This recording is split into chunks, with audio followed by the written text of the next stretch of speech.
I oppose these amendments because they would allow polluters to keep polluting.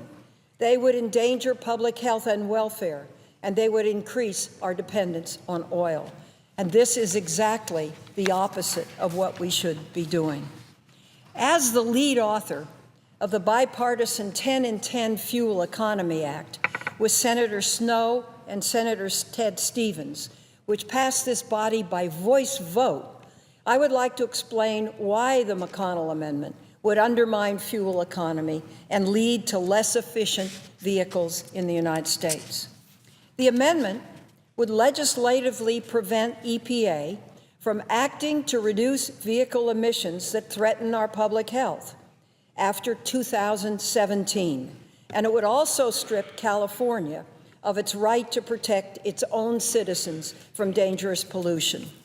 The prohibition would undermine the bill we sought to pass and did pass and was signed by President Bush, and that is 10 miles of increased fuel efficiency in 10 years. And it directed the Environmental Protection Agency and the Department of Transportation to work cooperatively to increase fuel economy and decrease pollution. Mr. President, this was a big win.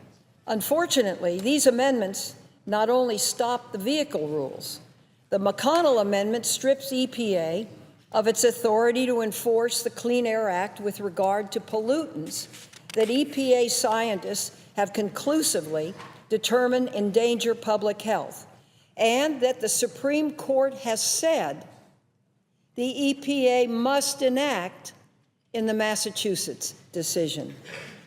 The Stabenow and Rockefeller amendments similarly delay this action.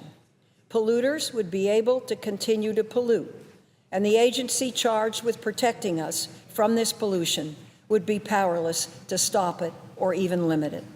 Blocking the Clean Air Act and its life-saving protections makes no sense. The Clean Air Act continues to provide benefits for our children and our family. Emissions of 6 common pollutants have dropped 41%. In 2010, 1.7 million asthma attacks were prevented, 130,000 heart attacks, and 86,000 emergency room visits. That's in 1 year alone this past year.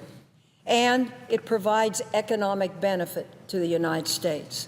Thoroughly peer-reviewed studies have found that for every $1 spent on clean air protections, we get $30 of benefits in return.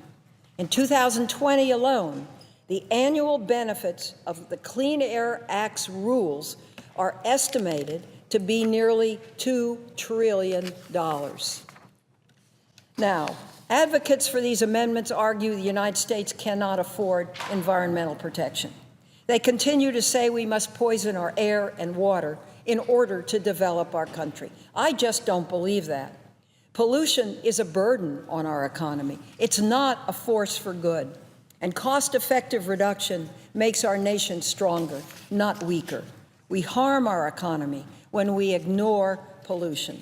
So time and time again, the people of California have demonstrated that we are unwilling to choose between a healthy environment and a healthy economy, because we choose both, and so should the United States.